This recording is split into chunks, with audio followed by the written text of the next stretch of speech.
ዋጋ ከፍላችሁ ቢሆን ወደ እኔ መልሱልኝ።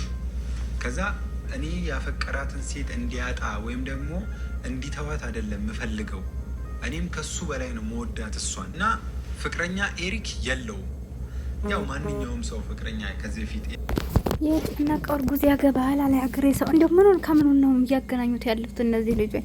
አሁንስ ለእኛም ለኮመንተሮች ግራ አጋብተውናል። እውነት ነው ስንል ውሸት ይሆናል፣ ውሸት ነው ስንል እውነት ይሆናል። እንደዚህ ነው ያሉት ነገር። ይሄ ልክ ነው ስንል ልክ አይሆንም፣ ልክ አይደለም ስንል ልክ ይሆናል። እና ግን እኔ እስካሁን ድረስ ኤንዲ ምንም አውቆ መጥፎ ነገሮች እንደማያደርግና ሄሉና ኤሪክን አውቆ እንደማያለያይ አውቃለሁ። ብዙ ጊዜ የማይመስል ነገር ስለሆነ ማለት ነው። አሰላሙ አለይኩም ወራህመቱላሂ ወበረካቱሁ። ውድና የተከበራችሁ የቻናል ቤተሰቦች እንዴት ናችሁ? ደህና ናችሁ ወይ? እኔ ያለሁ አልሐምዱሊላህ። እናንተስ እንዴት ናችሁ? በያላችሁ በሰላም እንደምትሆኑ ተስፋ አድርጋለሁ። ሰላማችሁ ይብዛልኝ። ወጥቶ ከመቅረት አላህ ይጠብቃችሁ፣ ሀሳባችሁን ያሳካላችሁ፣ የምትወዱትን የሚወዳችሁን አላህ ይወፍቃችሁ። ሁሌም ደስተኛ ሆናችሁ እንዲያችሁ ፈልጋለሁ። ውድ ሀገሬ ልጆች በያላችሁ በሰላማችሁ ይብዛልኝ። እንግዲህ ከቪዲዮ መግቢያ እንደተመለከታችሁት ዛሬ ኢድን እያከበሩ ነው። በመጀመሪያ ግን እስከ ዛሬ ሲሰራ የነበረው ነገር ሁላ ተቋጭቷል እያሉ ነው፣ ነገ አዲስ ድራማ እስከሚፈጥሩ ድረስ ማለት ነው። ምክንያቱም እስከ ዛሬ ሲሰራ የነበረው ኤንዲ በመሀላቸው እየገባ እንደዚህ መሆን የለበትም፣ ፍቅረኛ አለው፣ ሚስት አለው፣ ሀይደርሶ ተመልሶ ሲል ነበር። እንዲሁም ኤምሪ ደግሞ መጥቶ እንግዲህ እኛ በአንድ ቀን በሁለት ቀን ይሄዳል ስንል እሱ ራሱ ወር ሊሞላው ነው ወይም አለፈው ከነሱ ጋር ሆኖ እየሰራ ነው። እና እነዚህ ሰዎች እውነት ከቱርክ መጥተው ነው እየተቀመጡ ያሉት ወይስ ደግሞ አዲስ አበባ ስራ ኑሯቸው በዛው እግር መንገዳቸው ነው ብላችሁ ታስባላችሁ?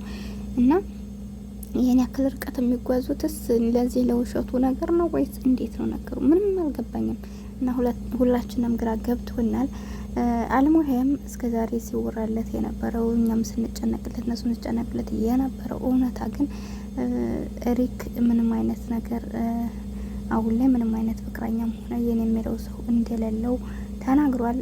ኤንዲም እንደዛ ሳካብድ የነበረውና ፍቅረኛ እንዳለው አርጌ ሳውራ የነበረው እሱ ኤንዲ ማነው ኤሪክ የሆነ ሰዓት ላይ አይታችኋል፣ ተመቶ ሐኪም ቤት ገብቶ ነበርና ሆስፒታል በገባ ታይም ላይ ማዞሩም ደግሞ ታማ እንደዛ ሆና ነበርና አጋጣሚ። ስለዚህ እኔ እሱን ካላየሁ በቃ እንትን እላለሁና ልጅን እንደ አይኔ ብሌን ነው መሳሳለት። ስለዚህ ላኩልኝ እንደምንም አድርጋችሁ ብላ ማዘሩ ስላስገደደችው ነው ምክንያት እየፈጠርኩ እንደዚህ አይነት ነገሮች ስጠቀም የነበረው እንጂ የሱን ማዘር ትእዛዝ ሰምቼ የእናትን ፍቅርም ስለማቀው ወደ እናቱ ቅድሚያ መስጠት ያለበት እናቱ ነው። ሌላው ነገር በኋላ ይደርሳል።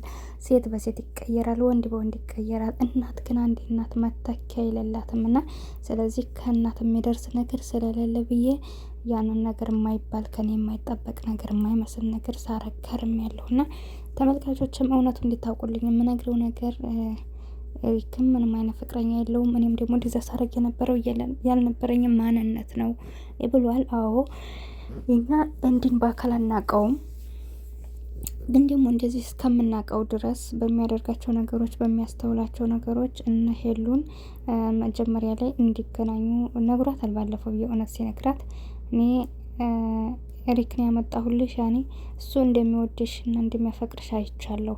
ስለዚህ አንቺ ደግሞ በአሁኑ ታይም ላይ በህይወትሽ ሰው የለም። ሰው ስለሌለሽ ደግሞ ሰው ያስፈልግሻል። እንደዚህ የሚያፈቅርሽ ሰው ደግሞ ከምንም በላይ ይንከባከብሻል ብዬ ስላሰብኩኝ ያገናኘኋችሁ። እናንተ ደግሞ ነገሮችን አስተካክላችሁ መቀጠል የእናንተ ጉዳይ እስከሆነ ድረስ እኔ በኸይር ነገር ነው እንደዛ ብዬ ያመጣሁት። የእሱንም ፍቅር በመረዳት የአንቺንም ብቸኝነት ስለማቅ ያው በሂደት ትግባባላችሁ ብዬ ነው ብሎ ሲነግራት ስለሰማው፣ ስለዚህ እንደዚህ ብሎ አስቦ ያመጣውን ሰው ደግሞ ዛሬ ላይ ከመሬት ተነስቶ ሚስት አለው ፍቅረኛ እንደው እያለ እነሱን ለማለያየት የሚጥር አይነት ሰው ይሆናል ብዬ አንድም ቀን አስቤ አላቅም ነበር። አውቆ ለድራማ ነው እያልኩ ነበር። እነሱ ደግሞ ከድራማው በስተጀርባ ማዘሩ ያው እንዲሄድ ስለፈለገች ለማዘሩ ስለ ያደረኩት ነገር ነውና ተመልካቾችም ሆናችሁ ሌሎች በእኔ ቅም ያዛችሁብኝ ሰዎች ይሄን የማንነት አይደለም ለእናት የሚከፍለው ካና የከፈልኩት ብሏል። እንግዲህ እየተቀየማችሁበት ካላችሁም ያው እንግዲህ ከራሱ ወረድ ትላላችሁ ማለት ነው። እኛ ደግሞ በፊትም ያው እንደማይሆን ነገር ያው ለድራማቸው ለመስራታቸው ፈልገው ነው እንጂ እንዲ እነሱን እንዲገናኙ ካደረገ በኋላ ይለያዩ ብሎ የሚያስብበት ምክንያት የለውም። ምክንያቱም ሄሉን እንደ ንጹህ እህቱ ነው እንጂ የሚያት ምንም አይነት ነገር ከእሷ ጋር የለውም። ምኑ አይደለ ግን ደግሞ እሷን መቀየር ይፈልጋል። እውነትም የሷን መቀየር ስለፈለገ አልሐምዱሊላህ እስካሁን ድረስ ጆሲም እሱም ሄሉም ቻናላቸውን እያሳደጉ የሚፈልጉትን ነገር እያስተካከሉ ነው። ማሻአላ እና የሰው ልጅ ተስማምቶ ከሰራ መቀኝነት ከሌለው አብሮ ማደግ ይቻላል። የሰው ልጅ ደግሞ ብቻችንን ከምናደግ ሰው ልጅ ጋር አብረን ብናደግ በጣም ያስደስታል። ምክንያቱም እኔ ለምሳሌ ኢትዮጵያ ውስጥ አሁን የእኔ ብቻ ኑሮኝ ፎቅ ብገነባ የራሴ የሆነ ነገር ብዙ ነገር ቢኖረኝ ሌላው ሰው ከሌለው አንደኛ ከኔ እየመጣ ሁሌ ምንትን ይላል። እኔ ደግሞ ታውቃላችሁ የሰው ልጅ ዛሬ ቢሰጥ ነገ አይሰጥም። ዛሬ ብሰጣቸው ነገ ፊት ላዞርባቸው ይችላለሁ። ነገ ሊደብረኝ ይችላል። ለምንድን ነው እኔም ቁጭ ብዬ አላገኘሁትም? ግሬ ጥሬ ነው እዛ ደረጃ የደረስኩት። ያን ደግሞ እያነሳችሁ ለሰው ሁልጊዜ አትሰጡም። ስለዚህ ከዛ በኋላ እንዲህ አይነት ፊት ሲያዩብኝ ደግሞ እነሱ በመጥፎ ያዩኛል። ከዚህ ኩላስ ብንገላት ወይ የሆነ ነገር ብቻ ብዙ ነገሮች ያስቡብኛል። አያችሁ ጥላቻ ይፈጠራል። እና ስለዚህ የሰው ልጅ ሰላምም ለማግኘት ጓደኛ አብሮ እንዲያድግ አድርገው። ብር ከምትሰጠው ይልቅ ነው አንተ የምታውቀውን እውቀት እንዲሰራ አብሮ እንዲያድግ። ለምሳሌ አሁን ዩቱብ እውነቴን ነው የምነግራችሁ ዩቱብ ላይ ብዙዎቻችሁ እንደዚህ ከምትመለከቱ ብቻ መመልከት ብቻ ሳይሆን ለራሳችሁ ልምድ ወስዳችሁ የማታውቁትን ነገር ጠይቃችሁ ብሰሩ ምንም ችግር የለውም። ይሄ የወጣ ነገር ራሳችሁን እንትን ማለት ነው እንጂ ኖርማል እንደዚህ አይነት ነገር ስራ መስራት ክቡር ነው። የትም ቢሆን የሚያዋጣችሁ ብራችሁና ብራችሁ ብቻ ነው። እና የሰው ልጅ ዛሬ ሰላም የሆነ ነገ ወላሂ ትቷችሁ ይሄዳል።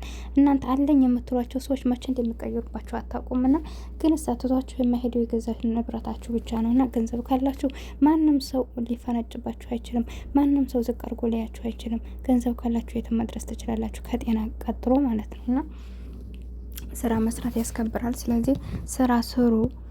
እንደዚህ ዝም ብላችሁ ጊዜያችሁን ከምታባክኑ ሰው ሲሰራ ቁጭ ብላችሁ ከምታዩ ስራ መስራት ጥሩ ነው። ስራ ካላችሁ ማንም ሰው ያከብራችኋል።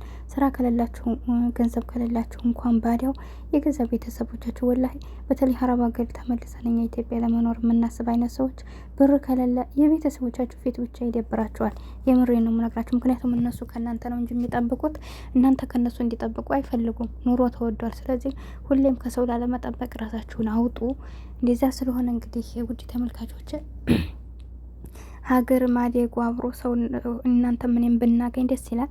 እናንተ ምንም ካለና እናንተም ከኔ አትደርሱ፣ ምንም ከእናንተ አልደርስም። እናንተም አላችሁ እኔም አለኝ።